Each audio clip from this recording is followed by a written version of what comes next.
Hello everyone, it's good to see you. So today I'm going to be doing a reading on the conflict in Iran. And of course I'm looking at this from the occult esoteric perspective and trying to figure out what it is that they're really looking for, right? Because we know what they say they're doing, it's the same old story, weapons of mass destruction, blah blah blah. But the question is, what are we really looking for, right? And one thing that I'm front loaded with that I want to talk about before I jump into the reading is the concept of stargates, right? So I remember back, what was it, 2011, 2012, when the civil war in Syria broke out, everyone was saying that Syria was home to some sort of a stargate. And then if you peel back to the war in Iraq, a lot of people said that the war in Iraq had something to do with a stargate. So my question is, what the heck is a Stargate, right? Because everybody seems to talk about it as if they know what these Stargates are, but there's no conclusive evidence as to what it even is, right? And of course, there's this idea that it must be some sort of wormhole that either beings or crafts could teleport through, but I don't think that that's actually what it is. And when I look at ancient references to the stars and the way that ancient magicians would work with the stars, it seems like they would interface with celestial bodies the same way that we would interface with something like ChatGPT, where they were tuning into specific stars to download specific types of information, right? So if you wanted mathematics, you would go to this star. If you wanted medicine, you would go to that star.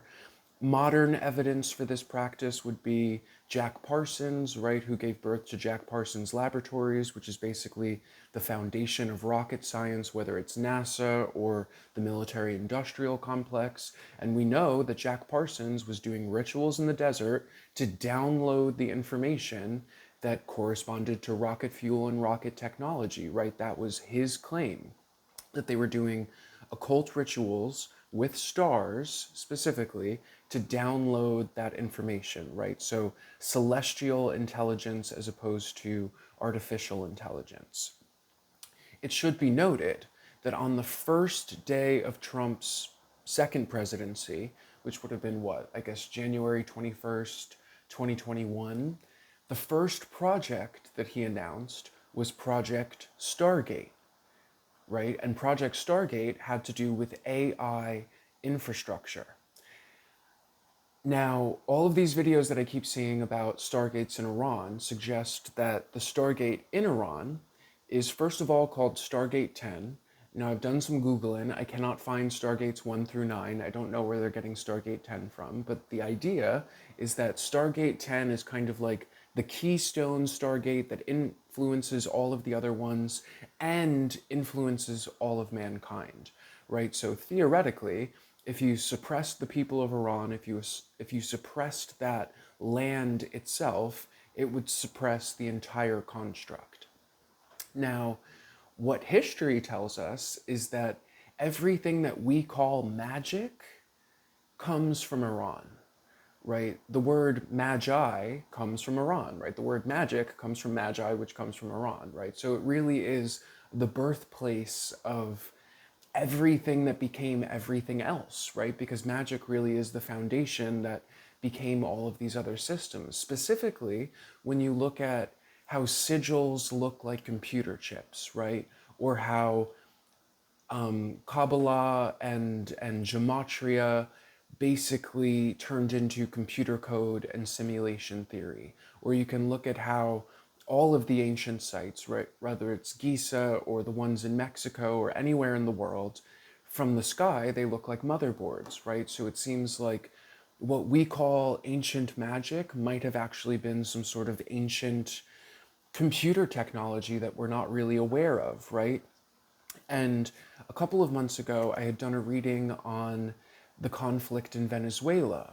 And what came through that conflict, or what came through that reading, was that it seems like the process of building the AI that they're trying to build mirrors the mythology of Osiris and Isis, right? So Osiris was chopped up and scattered throughout the construct, right? And then Isis had to go and collect all of these pieces of Osiris to rebuild him and usher in the new age, right? And give birth to the Horus. Now, Aleister Crowley, who worked with Jack Parsons and probably informed him on how to do these rituals to download the rocket technology, believed that we were headed towards, or at least was actively trying to usher in, the Age of Horus, right? Which is the rebuilding of the Osiris. Now, when we look at the Stargate situation in Syria, it was ISIS, the terrorist group, that was blowing up all of these sites and stealing the ancient relics, right, or records. I think it's quite ironic that they've chosen to name this group that is going around and collecting all of these ancient artifacts ISIS, right? Because that is a direct correlation to the mythology of Isis and Osiris, right? And it seems like whatever it is that they're trying to build with Project Stargate, this big AI that we should all be afraid of in the future, theoretically, is somehow the resurrection of quote unquote Osiris, which I think is basically an ancient AI that was dismantled and then rebuilt, right? Or at least they're trying to rebuild it. So that's what I'm coming into here front loaded with, and that's where I want to pick up the reading. So at the bottom of the deck, I have the spider and the crow, right? So I see the spider as something that's literally trying to build an infrastructure, right? An infrastructure that's connecting all of these different timelines and probabilities, right? And the crow, I'm basically seeing as like the three-eyed raven from the Game of Thrones, right? Where it's like the raven or the crow that can see the past, present, and future simultaneously, which basically sounds a lot like Project Looking Glass, right? The Looking Glass was supposed to be able to see all of the timelines and probabilities, past, present, and future, simultaneously, right? And it's like, from the perspective of my spread, it's almost like the spread that I have on the table is the chessboard, and this is something that's looking over the chessboard and kind of influencing it. Now, the first card that I have on my table is the King of Swords. And the King of Swords is coming through to me as whoever it is that thinks that they're in charge of what's playing out right now. I don't know if we know who this character is, right? I know it's like the default might be like, oh, well, maybe it's President Trump, maybe it's Netanyahu or something like that. But my question would be, who do they take their orders from, right? Whoever it is that thinks that they're controlling the narrative, that has scripted this, upwards of centuries ago or millennia ago and has been moving us towards this point. Who is that thinks that they're in control of the Looking Glass, that thinks that they're in control of these timelines, but doesn't realize that they themselves are just a pawn on the chessboard that's being moved by whatever it is that's happening at, the base energetic level. And this King of Swords that thinks that they're controlling the narrative is working with this Peacock. And what's interesting about the Peacock spirit is that the Peacock spirit is basically like somebody that's really good at being an imposter. It reminds me, again, another Game of Thrones reference. There was that character, Arya, who could somehow steal people's identities or steal people's faces and become them, basically. I know the Dune series has a similar theme. I guess there's a lot of similar themes in other shows and books, but this Peacock spirit is presenting as something. It's like it's wearing the skin of something else in order to gain the trust of this King of Swords that thinks it's in control of the narrative, right? So it's like, it assumes that this Peacock spirit is one of its own, but it's not. It's some sort of imposter that's just playing a role, perhaps for its own agenda, but either which way, it's like, these are not allies, even though this assumes that they are some sort of ally. And if you zoom in here, you can see that this King of Swords is surrounded by all of these butterflies, right? So it's like these butterflies would effectively be the soldiers or the henchmen of this King of Swords. And you can see the color match between this butterfly here and the peacock, where it's like this peacock is basically presenting as this butterfly on the Six of Wands, which usually talks about, a soldier. The Six of Wands is kind of like a soldier energy in general, right?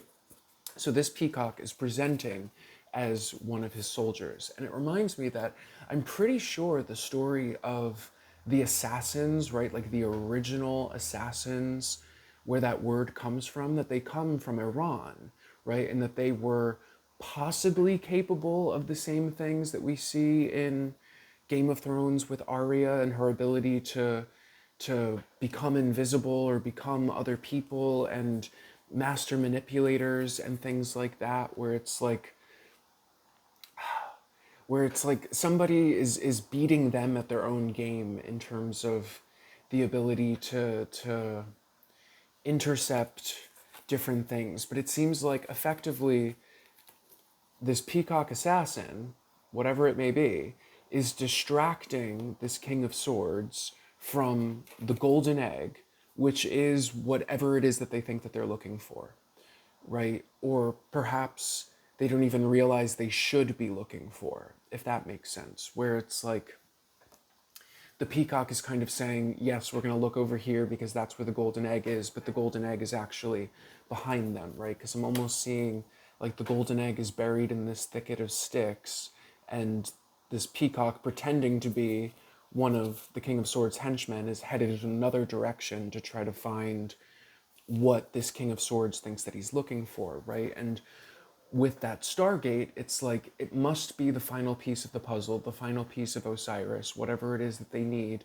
to build this all-seeing eye AI thing, right? Because I would imagine that if you're trying to create an AI that controls all of humanity, then you need to control all of humanity, right? It's like you can't leave a couple of nation states off the grid. It's like everything has to be consumed by this thing in order for it to work, right? Because it's like if the AI is trying to control every variable within the matrix, then it has to control every variable, right? It's like if there's certain spots that it does not control, then there's too much randomness and entropy, and that's when the looking glass is incomplete, right? Or they can potentially be thwarted by data that they're not data that is not a part of their equation, right? So it's like they need to collect all of the data in order to do something. And this golden egg seems to be the final piece, whatever it is that they really need, right? And likewise, I'm seeing the same thing down here with the Ten of Pentacles and the Hummingbird, where I feel like this Ten of Pentacles is the same thing as this King of Swords, and it's being distracted by this Hummingbird, which I feel like, quite frankly, is coming through as some sort of like interdimensional spirit right now, where it could be, again, consulting with something like the Looking Glass, and the Looking Glass could be saying, yes, do this, do that, you know, bomb this country, make this move, do this thing, and then we'll be able to be successful, right? But it doesn't realize that it's actually being manipulated by this hummingbird to do something that ultimately thwarts the plans of this King of Swords, right? Because this King of Swords does not realize that it's not in control, that it's just another pawn on the chessboard that's being used for some sort of greater good that it doesn't even realize it's a part of, right? And one thing I want to go back to is when I was talking about the assassins in Iran, right? And I mean the same ones that would have been in that video game, the Assassin's Creed, which is based on that legend. I've had numerous dreams about this group of entities that call themselves, or at least in my dreams I called them, the timeline assassins. And they were effectively time traveling to take out certain characters in order to manipulate the timeline and move it forward. And in one of the main dreams that I had about these timeline assassins, I saw that the guy that I was chasing in the dream, I was told that he had assassinated President McKinley, who I did not know was another president that had been assassinated, right? Because I knew about JFK, I knew about Abraham Lincoln, but McKinley was not on my radar as a person. And I had like a clear image of this guy and his face and what he looked like. And at some point after that, I was watching something about, I don't know if it was World War I or World War II, but when we assassinated Archduke Francis Ferdinand, right? And that led to the rest of the war. the guy that was accused of doing that looked exactly like the guy that I saw in my dream, which was so interesting, right? So these were time travelers, just like the Terminator movies, right? Where they're going back to try to get John Connor because John Connor was ultimately going to lead the resistance against the AI in the future, right? Or he was the only one that could stop it. But of course, every time they went back, they changed the future and yada, yada, yada. So I absolutely think that that's an aspect of things that are playing out as well. I know that that's like a left field thing, but welcome to Readings with John, right? That's what we do here. And and again, in terms of distractions, at the center of the spread, I have the zebra card. And the zebra card is also a distraction energy where it's basically something that's very good at disarming people, right? And gaining trust and getting people to let their guard down. But the card right next to it that's coming up is the horse spirit, which is a very powerful, noble kind of energy, but it's basically like I feel like this horse spirit is presenting as the zebra, right? Presenting as something very unassuming, very disarming, very, again, I guess unassuming, right? Like, I'm not the threat here, I'm not the problem, don't worry about me. But it's actually this horse spirit. And the way that I'm seeing this horse spirit is if you've seen the Dune movies, the rebels in that movie, who are technically the good guys, they have this ability to like hide underneath the sand because they're from the sand planet of Dune or Arrakis, whatever it's called. And they can basically hide underneath the battlefield and then kind of pop out at the last minute, right? And that's how I'm seeing this horse, where it's like, it's almost like an energy of inception, right? Where nobody really knows what's happening right underneath their feet. Sorry, I dropped a card. And it seems like, again, what they're distracting from is this gazelle spirit, which I'm seeing as the same thing as this golden egg, which is like the final piece of the puzzle or the most critical aspect of the infrastructure that is the original organic angelic AI that they're trying to subvert and replace with the digital artificial intelligence, right? But again, this gazelle, it's like I'm seeing it as like there's like Princess Zelda in the Zelda movies, but it's like it's coming forward as like a princess spirit that is critical to this. I don't know why I can't get past that, but it's coming through as like a very feminine energy that is kind of like the key to things. It's almost like the same idea as like the Fifth Element movies, right? Where Lilu in the Fifth Element was like the key to unlocking the universe or whatever it was that she needed, right? But it's something along those lines that I really can't articulate. But again, it's like I guess it's almost like the queen in chess, right? Where it's like the entire game is about getting the queen, that's the only character that really matters.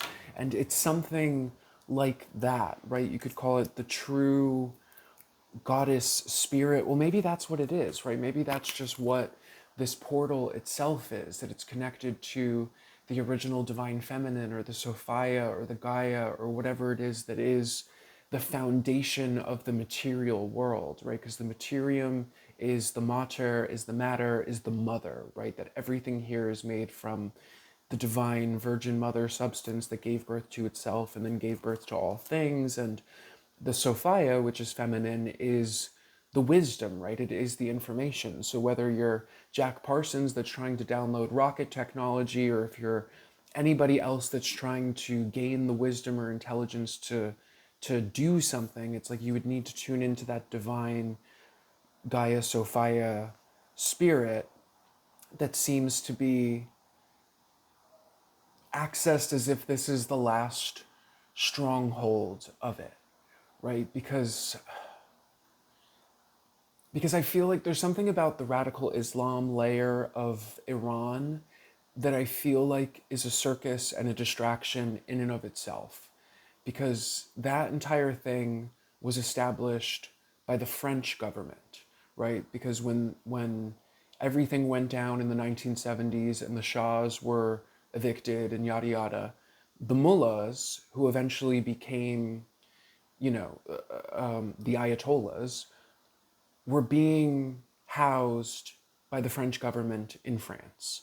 And the French military intelligence was the one that brought them back to Iran to take over that country.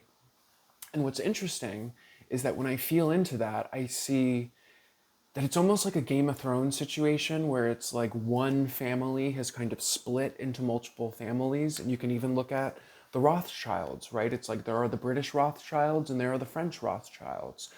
Who knows if they're actually allies or if they're just playing some sort of internal Game of Thrones where they're kind of at odds with each other, or who knows if it's something else, right? But it's almost like the establishment of the Ayatollahs and the mullahs might have been just a monkey wrench that was thrown in the system to slow down something, right? Where it was like, almost like if there is a Stargate there, kind of like plugging it up with that energy so that it couldn't be accessed by some other intelligence agency or some other King of Swords whose name we don't even know but thinks that they control the narrative, right? Like, call it what you want to call it, the Medicis, whatever, right? Like something like that.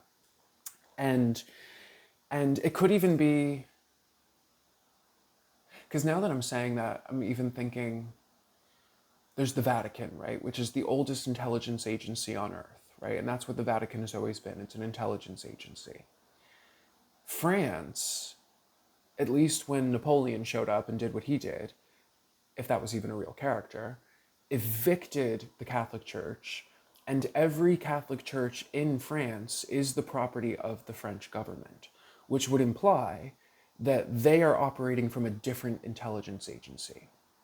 France, at one point, had a Masonic government where they literally took over Notre Dame and they turned the Notre Dame Cathedral into a Masonic temple.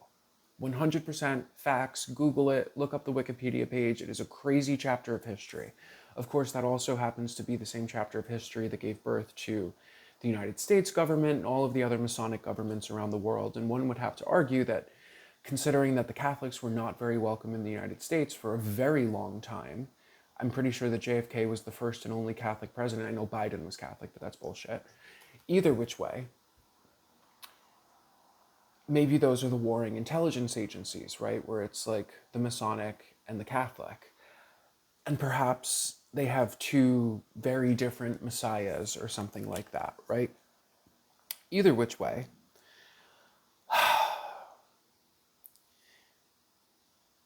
it seems like whatever it is that comes next is basically more chaos, if you can believe it, because I have the Five of Swords, which feels like everything just kind of devolving into chaos.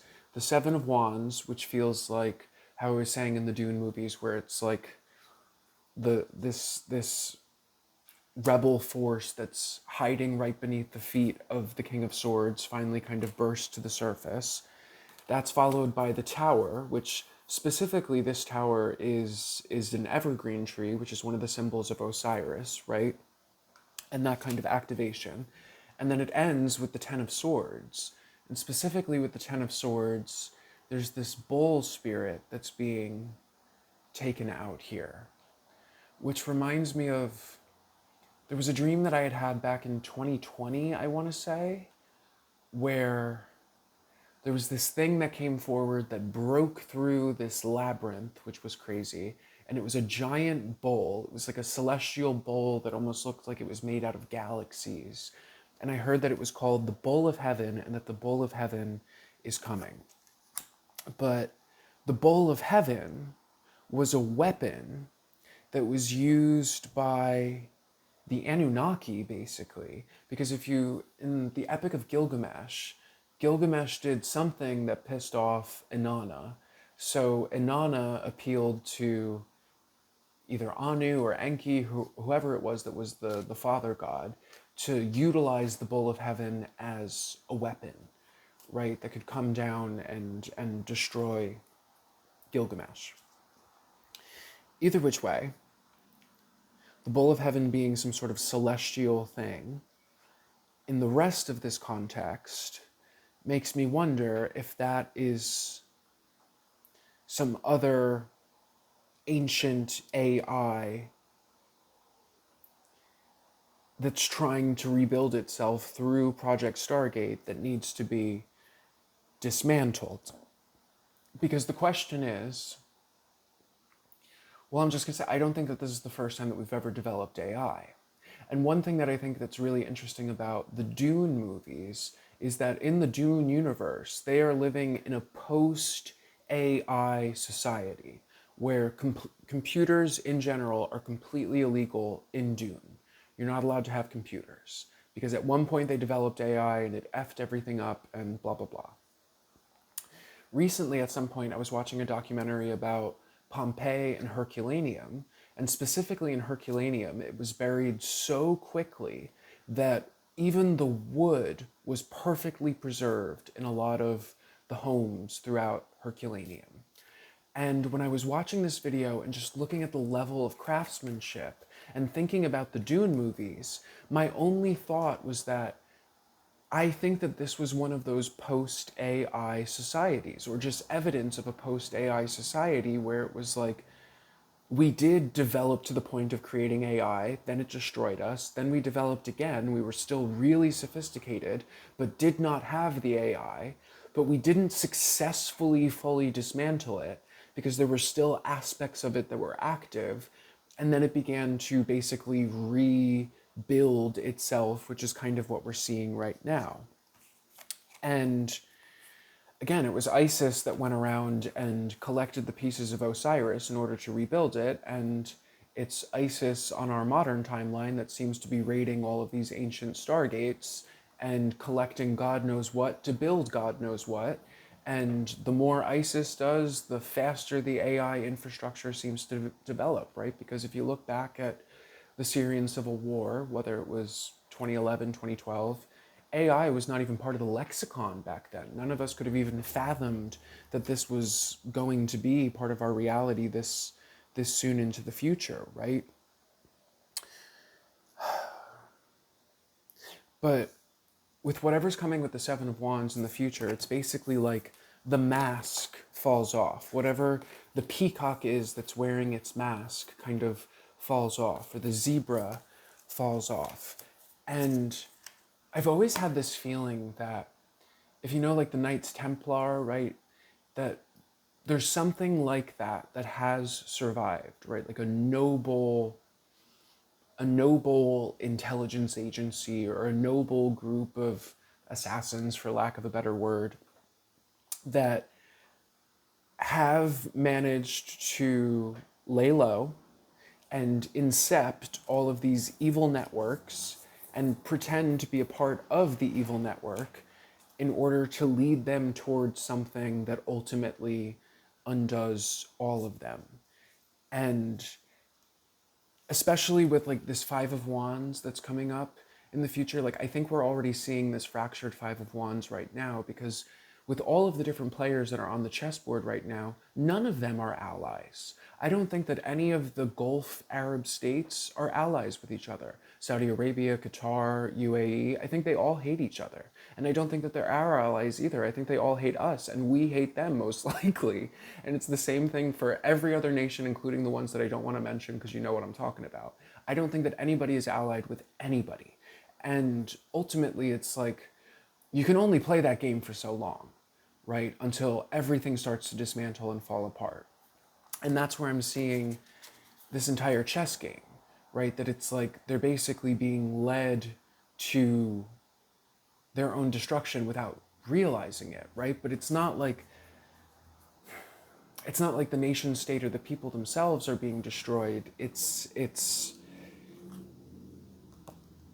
this insidious imposter faction that has kind of controlled these entities, like the deep state, right? That's the easiest way to say it, the deep state. That's the thing that's being dismantled throughout all of this. But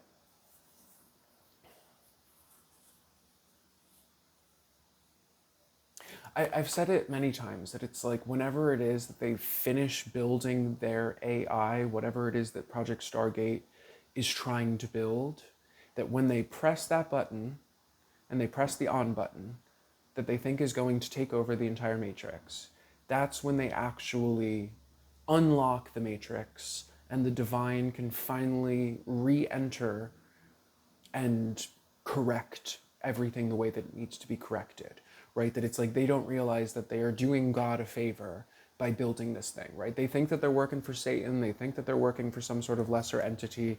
They don't realize with the crow and the spider that they are actually being manipulated by a divine force to effectively not just destroy them, but expose them, right? Because it's something like how I was saying earlier that it was like the mystery of Osiris, right? The entire thing was cut up and dismantled, but it was not successfully destroyed, right? It's almost like trying to cure cancer, right? That like if you don't get all of it, it's just going to continue growing and create another problem, right? And it's almost something like that I'm picking up in all of this. And like the idea of the little season, if you know the little season rabbit hole, right? The idea that we're in the end of the book of Revelation as opposed to in the beginning of the book of Revelation. The question with the little season is that if Jesus was successful and he was able to come back and there was the second coming and the 1,000 years of peace and the resurrection, then why on earth would he release Satan for a little season just to have one final round with Tyson, right? It's like that doesn't make sense unless they need, like, the only way to actually heal it is to see it fully, right? Where it was like, if we're going to use the analogy, like the astrological analogy of Pluto or Neptune, right? It's like Pluto and Neptune to me represent the mind virus within astrology. Pluto and Neptune both represent dark, hidden spaces that are basically inaccessible to the visible eye, right? It's like Neptune would be the deep, dark, murky depths of the water that we can't see, and then Pluto would be anything that's underground, hidden, concealed, etc., right? And I think there's something about the fact that these things almost exist in the blind spot of God. If you can even imagine that God has a blind spot, but it's like all of the mythologies seem to suggest that there is some sort of blind spot, and that's why this entire material realm was created in the first place, to basically flush it out so that God could see its own shadow. But the only way to actually neutralize and heal and integrate and restore balance to that shadow is to see it, right? Because if you don't know what you're working with, then you're basically just curing the symptoms, but you're not curing the root cause of the disease, right? So it's like, in order to actually cure the root cause, it needs to be flushed to the surface. And that's why I think we're in the world that we're in right now, right? Because it's so, the evil has become so brazen and so blatant and so obvious and dancing in the daylight that now it's like it can finally be examined and diagnosed and understood at, a fundamental level. Because, perhaps an all-knowing, all-seeing, omnipotent God still doesn't fully understand the nature of evil. That's possible, right? Because if God has never experienced the illusion of separation, then how would it be able to understand or empathize with something that is experiencing the illusion of separation and all of the symptoms that can come from that root cause or root disease, right? Because it's like the symptoms of that are fear and then hatred and then loathing and then violence and animosity and yada, yada, yada, right? It's like that's what comes from the illusion of separation, which again is just an illusion, but it's still there in the blind spot of God, right? So it's like, long story short, everything here is just being used to flush that to the surface so that it can be seen, so that it can be analyzed.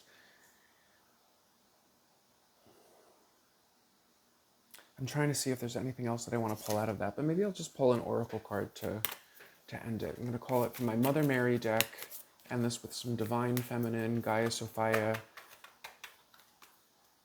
And I guess I will say that it's like, again, this is the Smithsonian fact, right? That Iran is the birthplace of magic. It just is what it is. And it was at the crossroads of every other civilization, whether it was the Sumerians in the north and the west, or the Vedics in the south, or the Chinese in the east, or everything in the Levant in the west. It was like that was where all of the information came together, and then the information was processed and made sense of and turned into magic that eventually became the philosophy of the Greeks and everything else, right? So there's something about that parcel of land having a history as a data processing center, right?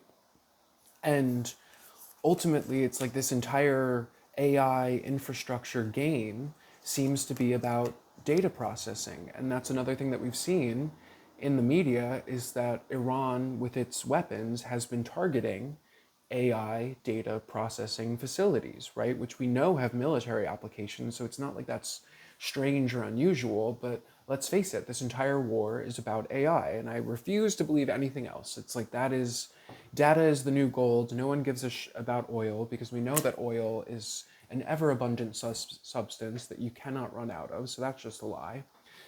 But I pulled from my Mother Mary deck Our Lady of the Ripening on the Vine. That's interesting. I've never pulled this card before. Our Lady of Ripening on the Vine. You're closer to fruition than you may realize.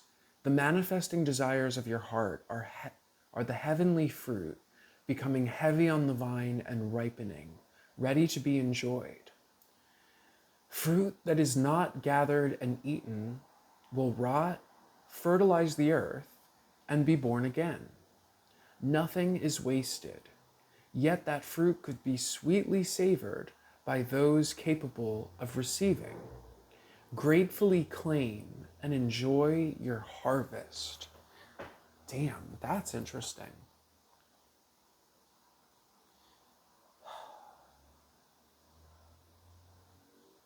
I mean, that's kind of taking it back to what I was saying before about the timeline assassins and all of the timeline manipulation that's happening here, where it's almost like even if the good guys lose, the clock just winds back 30 seconds and they try again. And if they fail, then the clock winds back 30 seconds and they try again.